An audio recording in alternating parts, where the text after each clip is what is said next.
तर घनकचरा शुल्काबाबत मुंबईकरांची उदासीनता पाहायला मिळत आहे। घनकचरा शुल्क आकारणीबाबत प्रशासनानं हरकती मागवल्या होत्या। नागरिकांच्या सूचना आणि हरकतींचं प्रमाण पाहता या शुल्काबाबत मुंबईकरात कमालीची उदासीनता असल्याचं दिसून आलं आहे। 1,20,00,000 लोकसंख्येच्या या शहरातील फक्त 2,700 नागरिकांनी आपले मत जे आहे ते नोंदवलेलं आहे।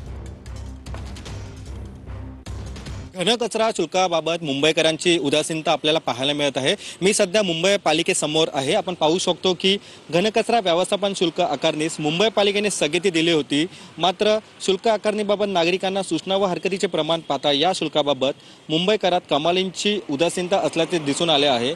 या शुल्काबाबत लोकांचे म्हणणे काय आहे, त्यांना हे शुल्क मान्य आहे का, त्याबद्दल काही बदल अपेक्षित आहेत, या अनुषंगाने प्रशासनाने सूचना व हरकती देखील मागवल्या होत्या। मात्र 1,20,00,000 लोकसंख्येच्या या शहरातील फक्त 2,700 नागरिकांनी आपले मत नोंदवले आहे। त्यामुळे मुंबई पालिकेने ज्या सूचना व ज्या हरकती मागवल्या होत्या त्यामध्ये मुंबईकरांचे उदासीनता मोठ्या प्रमाणात असल्याचे आपल्याला पाहायला मिळत आहे। व्हिडिओ जर्नलिस्ट रोशन गायकवाडसह मी रवी खरात, TV9 मराठी, मुंबई।